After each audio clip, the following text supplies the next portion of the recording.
Hello students, welcome to English classes with Swati Datta where English is made fun and lucid. Now the poem I Know Why the Caged Bird Sings has the first part of it in the previous video, wherein you have the title relevance, the background, etc., which is very essential while understanding this poem. Now this video is going to have line by line explanation. I want you all, if you have not gone through the first video of mine, then please do so. Now let's come and begin this poem. A free bird leaps on the back of the wind and floats downstream till the current ends and dips his wing in the orange sun rays and dares to claim the sky. Now here, as you know, that the free bird is representative of the whites, okay, whites of the US when Maya Angelou was writing. And the caged bird, on the other hand, will represent the blacks. Now here the free bird is shown to be leaping. So leap is a movement, it's a sort of movement that has long jump in it. So leaping is a long jump, and when you just compare the other stanza where you have the bird, which is a caged bird, that bird stalks.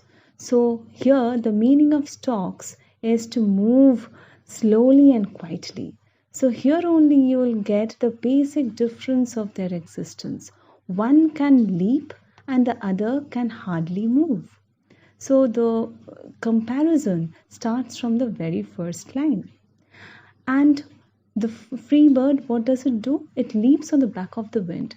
Now the wind is its carrier. Okay, the wind is carrying the bird and floats downstream. Now floating is to glide smoothly. So the bird is flying in a manner as if it's very smoothly gliding. It's not even making an effort, it's not a very strenuous effort that it's putting in flying. It's a very smooth glide. And downstream means moving in the direction in which the river flows. So you can understand here the image that's being created is that of a river below, and the bird is flying on top of the river. The bird is above the river, it's flying in the sky, and it is going towards the downstream, meaning where the river is flowing till the current ends. Till the river ends. Here current meaning the river, the stream. Okay, so this is the movement that you can see of the free bird. And on the deeper level we can understand that this bird is symbolic of the whites, and these whites, they do not have any restrictions in their life. They can just fly and they can take help of all the conveniences that are around them. And as this bird can take help of nature, the wind is helping it, everything. The river is also flowing downstream, it's not upstream. So you can understand everything is just helping the bird. Similarly, the whites are also being helped by all the agents of the society. And then what does it do? It dips his wing in the orange sun rays and dares to claim the sky. So it's a very beautiful pictorial representation. What does it do? It is dipping his wing. And where does it dip? In the orange sun rays. Now you can understand that the sun is going down the horizon. It is the setting sun, and when the sun sets you get this orange color which is pervading throughout the sky in the horizon area. And here the bird is flying in a manner as if it is dipping his wing inside the orange sun rays, and it behaves in the manner as if it is the owner of the sky, as if it is a monarch, it is the king of the sky. Similarly, the whites, they behave as if they are the rulers of the society, they are rulers on earth. So the behavior of the free bird is very similar to that of the behavior of the whites, and how they have been subjugating and oppressing the blacks for all these years, and still they are doing that, and how the blacks have been sustaining and tolerating their racial discrimination. Now, coming to the second stanza, but a bird that stalks down his narrow cage can seldom see through his bars of rage. His wings are clipped and his feet are tied, so he opens his throat to sing. Now, here you see this is the other bird, the caged bird. And the meaning I told you, the stalks. Stalks mean to move slowly and quietly. And the free bird, it is leaping, whereas this bird, because it's inside this narrow cage, first of all, it's in a cage in a confined area. Secondly, even this confinement is very small, it's very narrow. It can hardly move more than a certain distance. And that is why, and also it can seldom see through the bars of rage. One bar is this iron bar of the cage, and the other bar is a bar of his rage, rage meaning anger.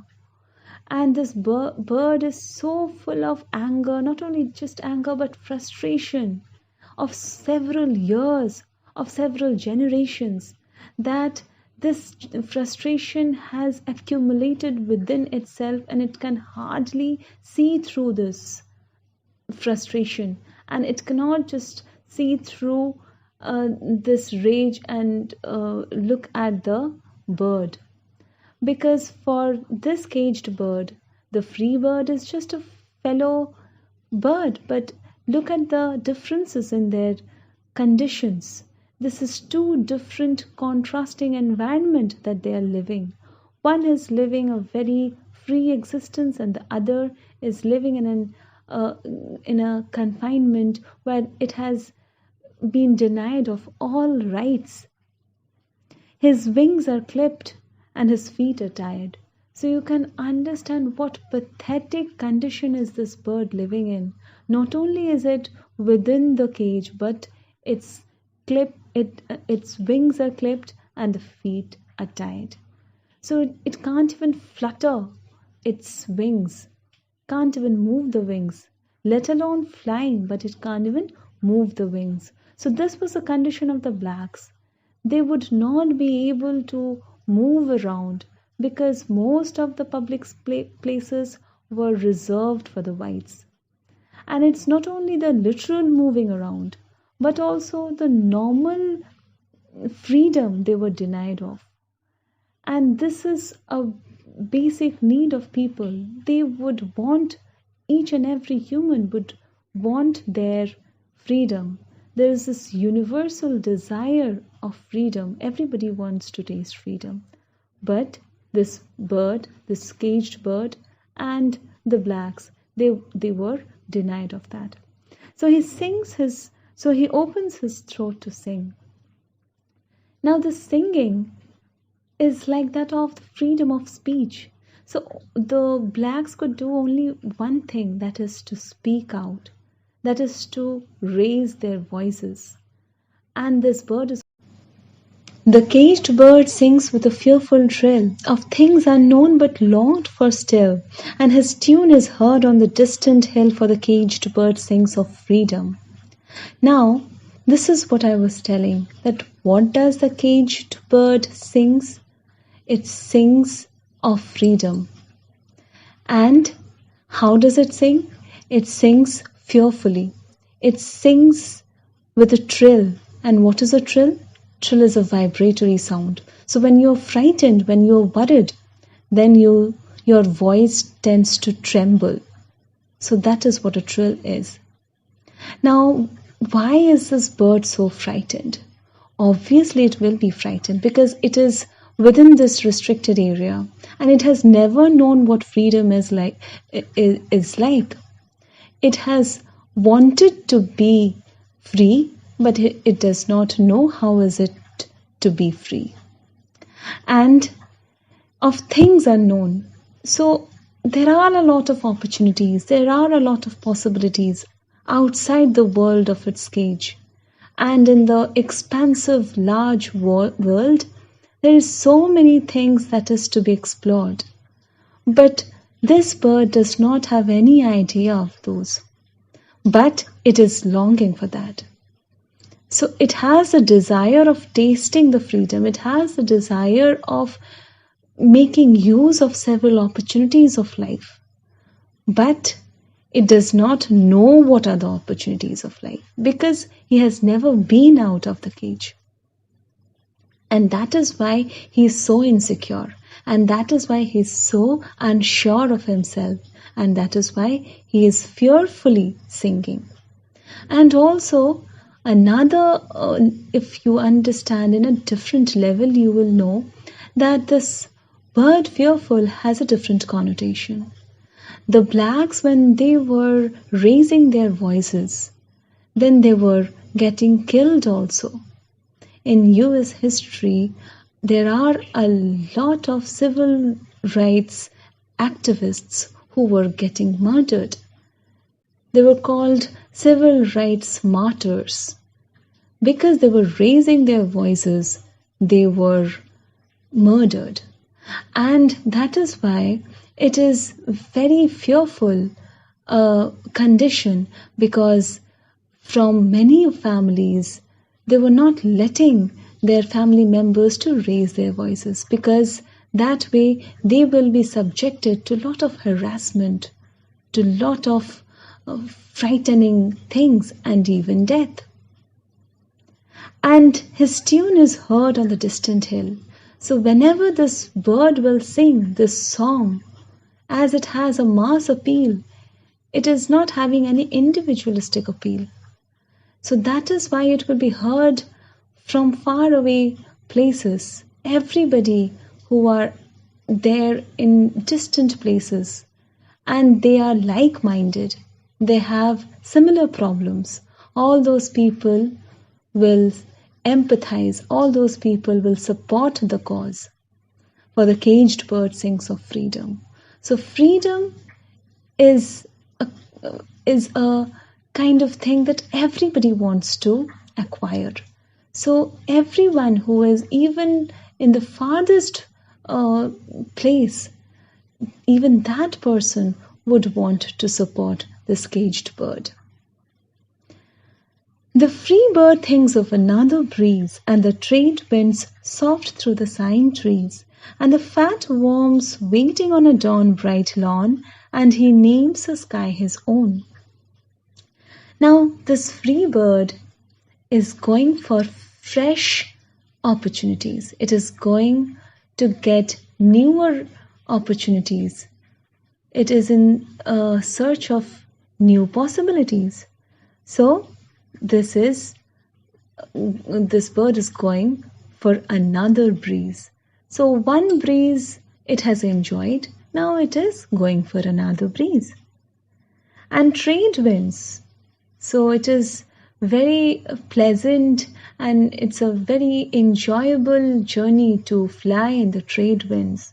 So now this bird is going to explore many new places, and as the trade winds it blows past the trees, it makes a sighing kind of a sound.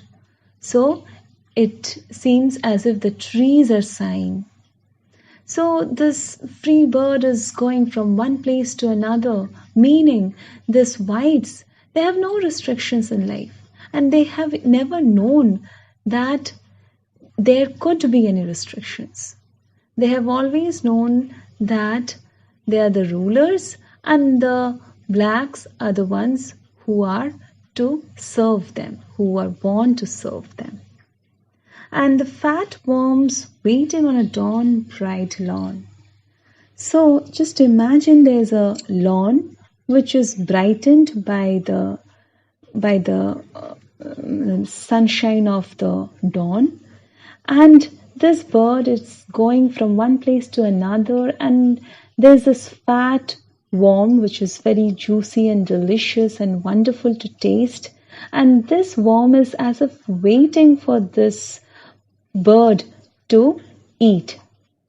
Okay, so this bird will come and eat this fat worm and then feel a lot better.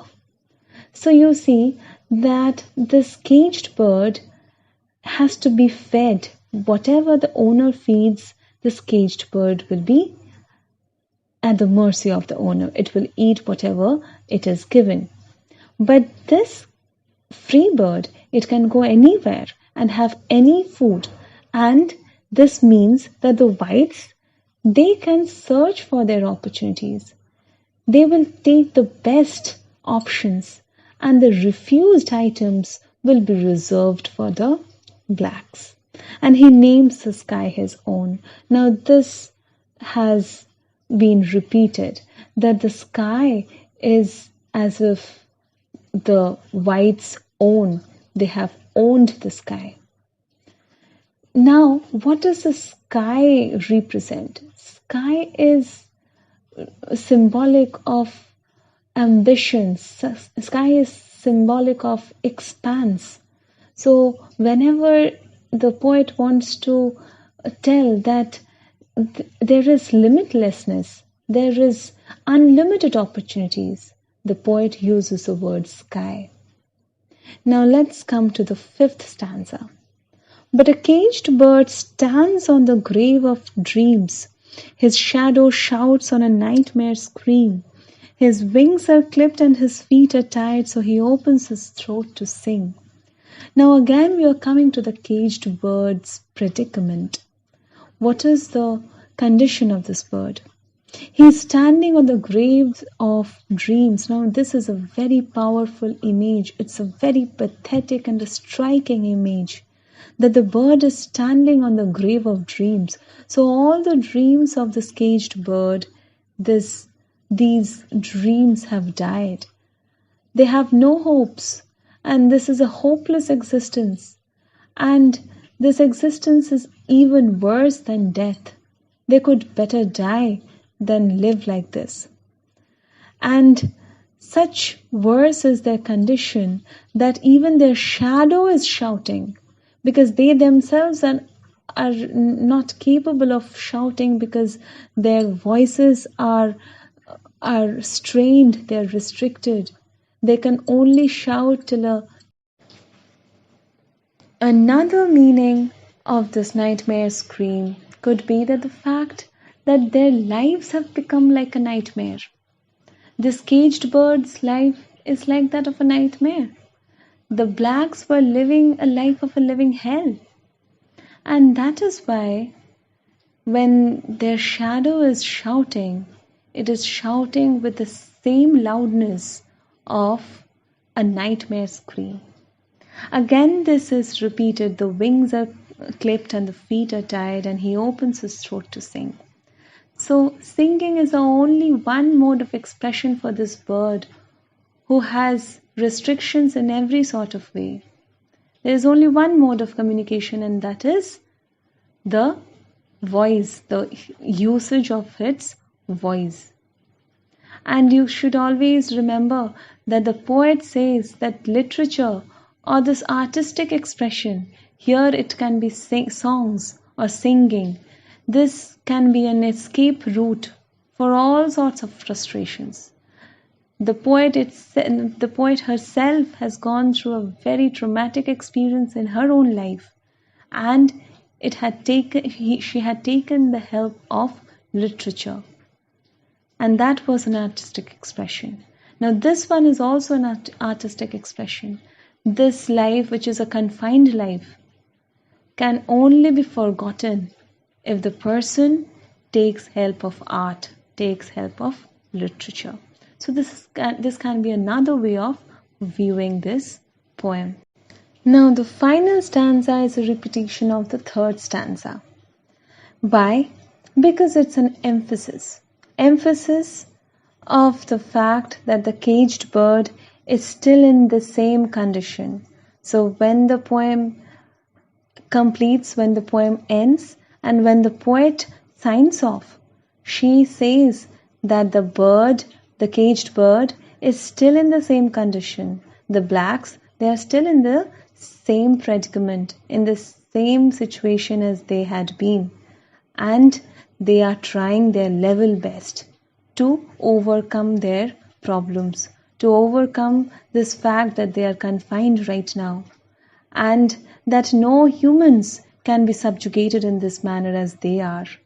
Humans will struggle and they will come out victorious. And that is why the poem ends with the word freedom. The poem ends for the caged bird sings of freedom. And the bird will continually sing of freedom only until and unless this song reaches to the farthest ends of the world. This bird will keep on singing. However fearfully, however with a trembling voice, with a trill, however insecure the bird might be, but it will keep on singing.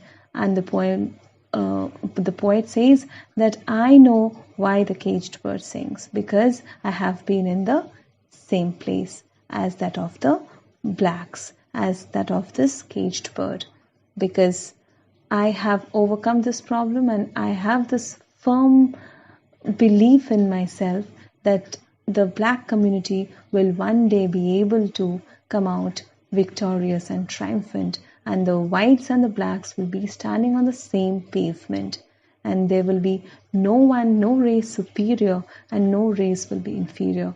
Both the races will have equal opportunities and they will have equal standards or equal status in the society.